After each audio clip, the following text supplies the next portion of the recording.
Ikapitong Kabanata. Tungkol sa pag-aasawa. Ngayon, ito naman ang masasabi ko tungkol sa mga bagay na isinulat ninyo sa akin. Mas makabubuti sa isang lalaki kung hindi na lang mag-aasawa. Ngunit dahil sa marami ang natutuksong gumawa ng sexual na imoralidad, mas mabuti pa na mag-asawa na lang ang bawat lalaki o babae. Dapat tuparin ng lalaki ang kanyang tungkulin sa kanyang asawa. At ganoon din naman ang babae, sapagkat ang lalaki ay may karapatan sa katawan ng kanyang asawa. At ganoon din naman ang babae sa kanyang asawa. Kaya huwag ninyong ipagkait ang pagsiping sa inyong asawa. Maliban na lamang kung napagkasunduan ninyong ipagpaliban ito, upang mailaan ninyo ang inyong mga sarili sa pananalangin. Ngunit pagkalipas ng inyong pinagkasunduan, magsiping na uli kayo, dahil baka hindi na kayo makapagpigil at matukso kayo ni Satanas. Ang sinasabi ko'y hindi isang utos, kundi mungkahi lamang. Kung pwede lang, gusto ko sanang kayong lahat ay maging katulad ko na walang asawa. Ngunit may kanya-kanyang kaloob sa atin ng Diyos, at hindi ito pare-pareho. Ngayon, ito naman ang masasabi ko sa mga wala pang asawa at sa mga byuda. Mas mabuti kung magpatuloy na lang kayo sa kalagayan ninyong iyan. Ngunit kung hindi kayo makapagpigil sa inyong sarili, mag-asawa na lang kayo. Mas mabuti na ito kaysa sa magkasala kayo dahil sa matinding pagnanasa ng laman. Ngayon, sa inyong mga may asawa, may utos ako na sinabi mismo ng Panginoon. Hindi dapat hiwalayan ng lalaki ang kanyang asawa, at ganoon din naman ang babae sa kanyang asawa. Ngunit kung hihiwalay ang babae sa kanyang asawa, dapat manatili siyang walang asawa, o di kaya'y bumalik na lang sa kanyang asawa. Sa iba naman, ito ang masasabi ko. Ito'y opinyon ko lang, walang sinabi ang Panginoon tungkol dito. Kung ang isang mananampalatayang lalaki ay may asawa na hindi mananampalataya na gusto namang magsama sila, hindi niya dapat hiwalayan ang babae. At kung ang isang babae naman ay may asawang hindi mananampalataya na gusto namang magsama sila, hindi niya dapat hiwalayan ang lalaki. Sapagkat ang lalaking hindi mananampalataya ay tinatanggap ng Diyos dahil sa kanyang mananampalatayang asawa. At ang babaeng hindi mananampalataya ay tinatanggap din ng Diyos dahil sa kanyang mananampalatayang asawa. Dahil kung hindi, maging ang mga anak nila ay hindi tatanggapin ng Diyos. Ngunit ang totoo, tinatanggap din sila ng Diyos. Ngunit kung gustong humiwalay ng asawang hindi mananampalataya, hayaan siyang humiwalay. Sa ganitong pangyayari ay wala ng pananagutan ang mananampalatayang asawa, dahil tinawag tayo ng Diyos upang mamuhay ng mapayapa. Kung sa bagay, hindi naman kayo nakasisiguro kung ang inyong pagsasama ay magiging kasangkapan ng Diyos para maligtas ang inyong asawa. Mamuhay ayon sa kalagayang ibinigay ng Diyos. Ang bawat isa sa inyo ay dapat mamuhay ayon sa kalagayan na ibinigay ng Panginoon sa Kanya. Dapat manatili siya sa Kanyang kalagayan nang tinawag siya ng Diyos. Ito ang iniuutos ko sa lahat ng iglesia.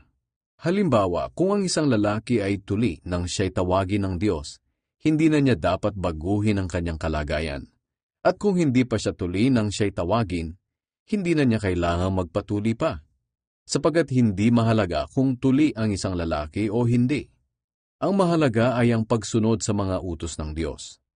Kaya mamuhay ang bawat isa ayon sa kanyang kalagayan nang tinawag siya ng Diyos. Ikaw ba'y isang alipin ng tawagin ng Diyos? Hindi na bale, ngunit kung may magagawa ka naman para maging malaya, samantalahin mo ito. Sapagkat ang alipin ng tawagin siya ng Panginoon ay malaya na sa harap ng Panginoon. Ang tao namang malaya ng tawagin siya ay alipin na ngayon ni Kristo.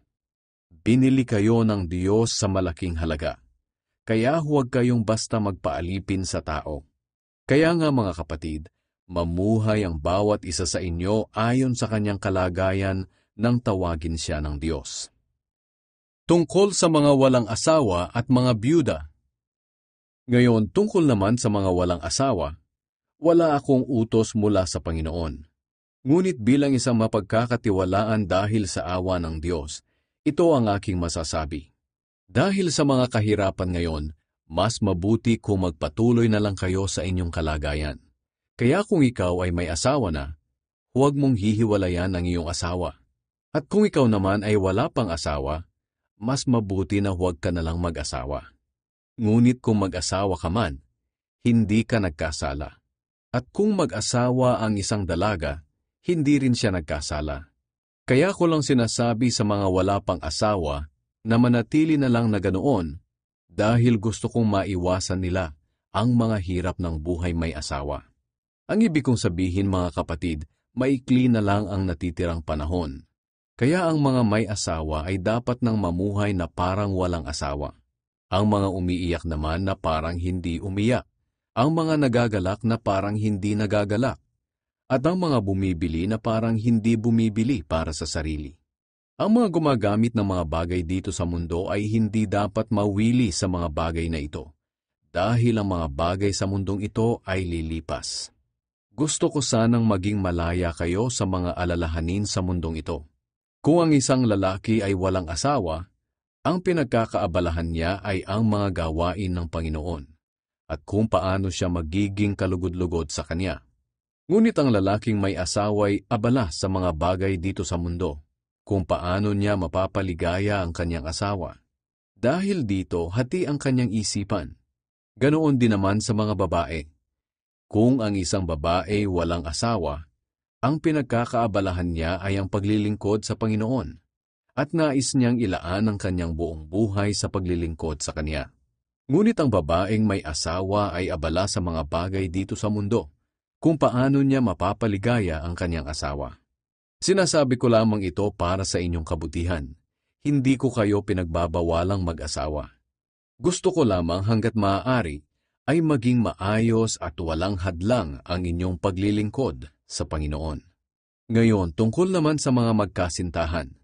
Kung sa palagay ng lalaki ay hindi tama ang ikinikilos niya sa kanyang nobya dahil sa pagnanasa, at sa palagay niya ay dapat na silang magpakasal, mas mabuti ngang magpakasal na sila. Hindi ito kasalanan. Ngunit kung nagpasya ang lalaki na hindi na lang niya pakakasalan ang kanyang nobya, at hindi na lang siya mag-aasawa dahil kaya naman niyang magpigil sa sarili, mabuti rin ang kanyang ginagawa. Kaya mabuti kung mag-aasawa siya. Ngunit mas mabuti kung hindi.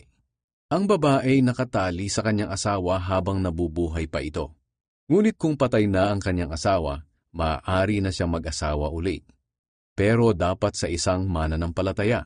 Para sa akin, mas maligaya siya kung hindi na lang siya mag-asawang muli. Opinyon ko lang naman ito.